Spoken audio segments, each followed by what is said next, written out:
Hey, what's up, everyone? Coach Link here for Missing Link Fitness LLC here on YouTube. Thank you for joining me. And if you haven't done so yet, if it's already your first time here, you hit the like and subscribe and hit the bell button to get some notifications on when some more videos will come up here on my channel. Of course, I like taking a holistic approach to fitness, overall fitness, and diet and exercise.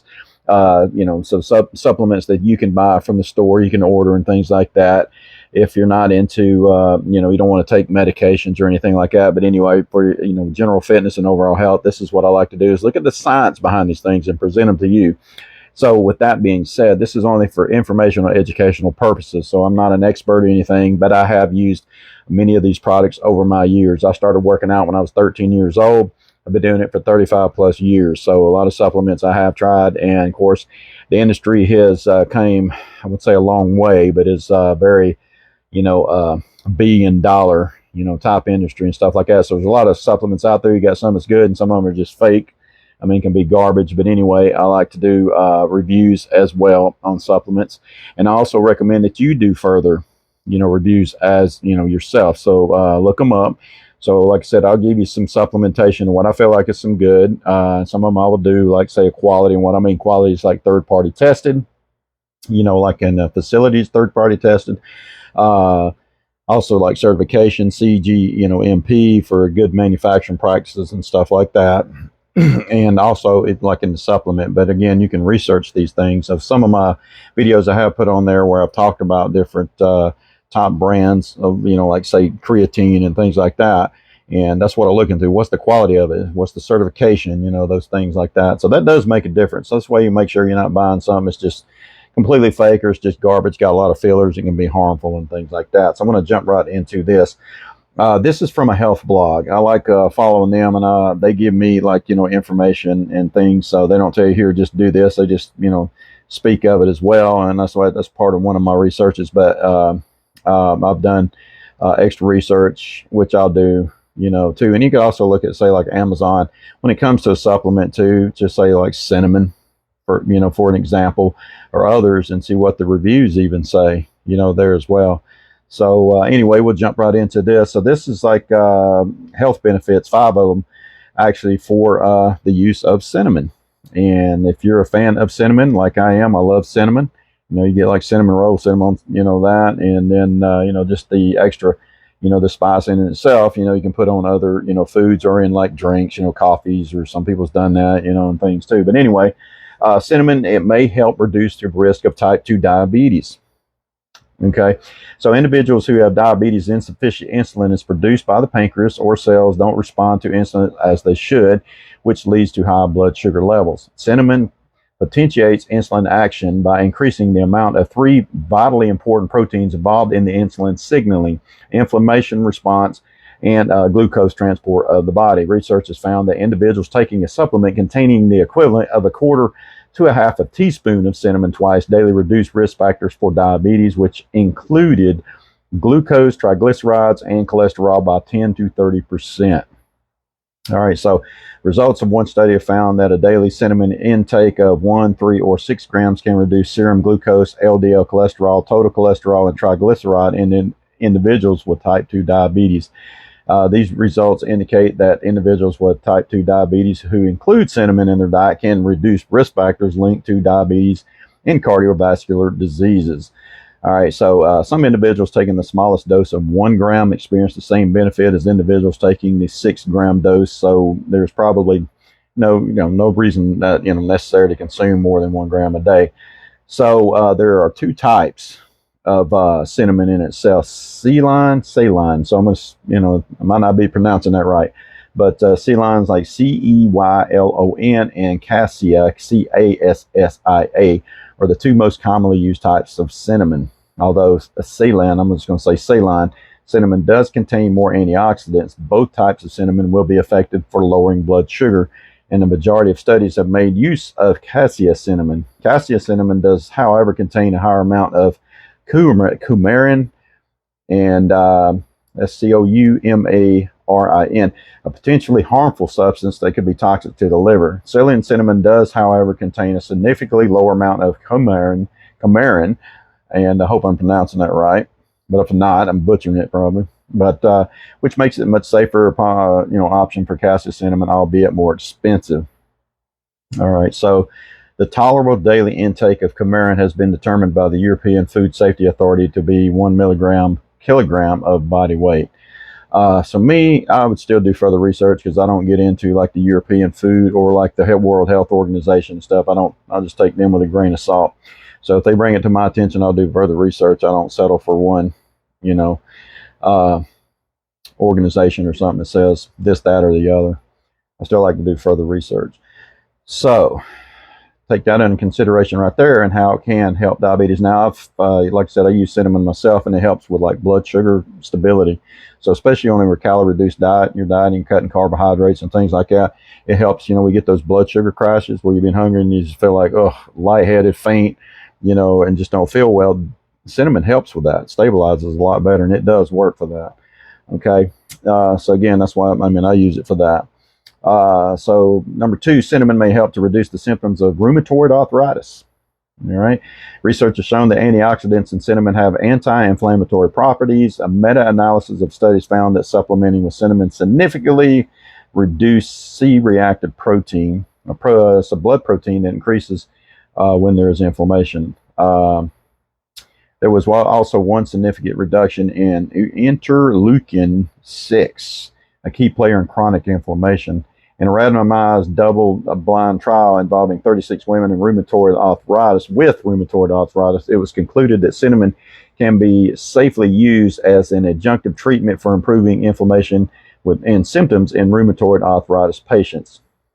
So with that, each of the 2 randomly assigned groups was given 4 capsules daily for 8 weeks.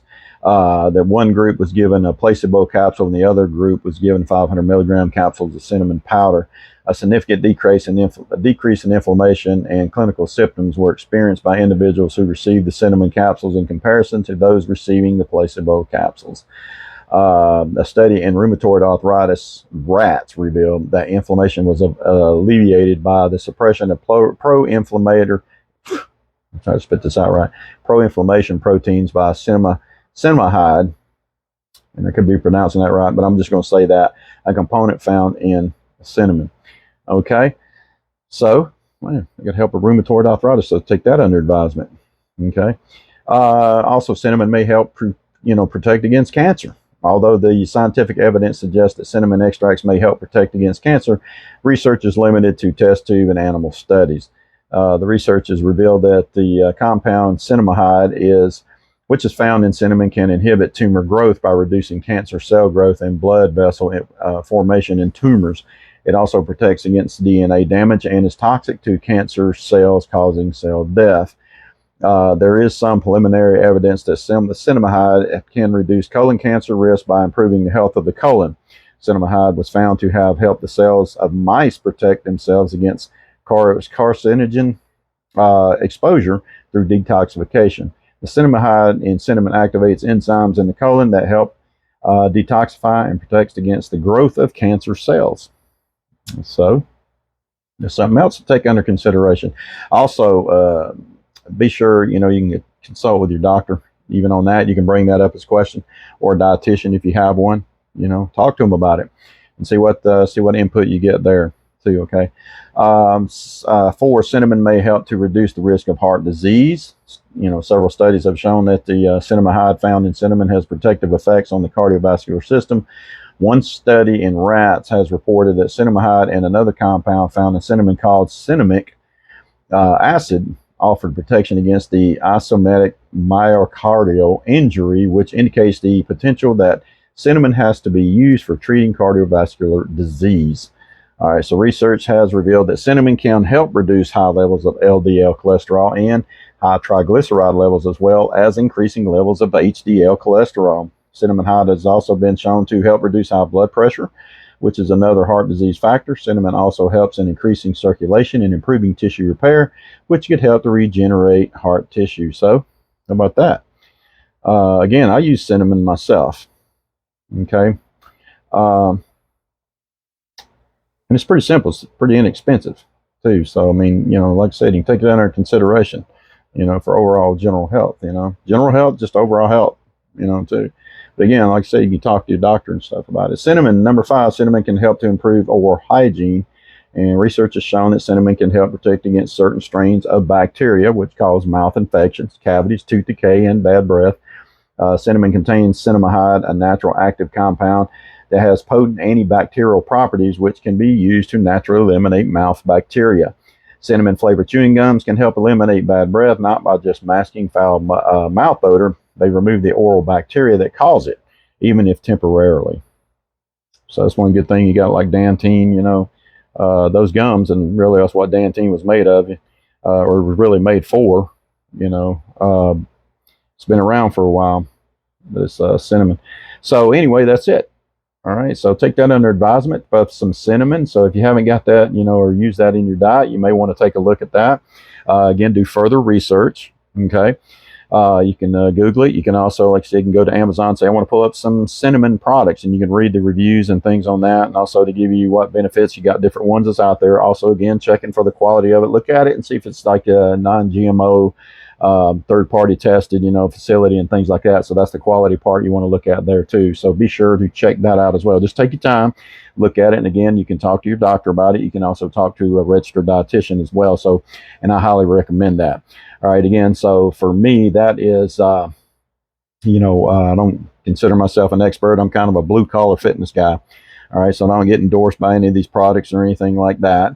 I just like to talk about it because I've been doing it all my life since the age of 13. And I've studied, and for not just general fitness of working out and stuff, but just overall quality of life.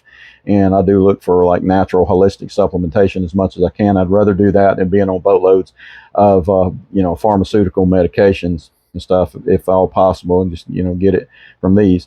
And you got to think really how medicine man kind of arrived before pharmaceuticals ever did. Okay, so they used herbals and different things like that back in the day, way back in the day, but anyway, so think about that. So so I'm going to leave you right there with that. If you haven't, check out my Facebook. Follow me on Facebook at Missing Link Fitness LLC.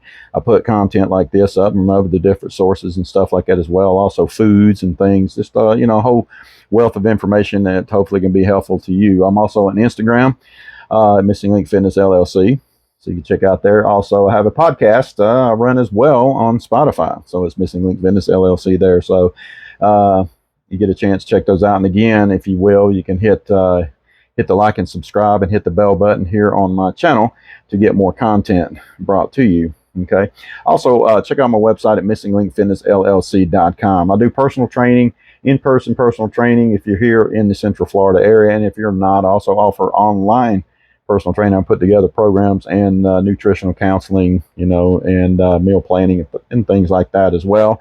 If, you're looking for something like that. So anyway, I'm going to leave it right there. So until the next time, just stay tuned and I will be back with some more information. So stay healthy, my friends.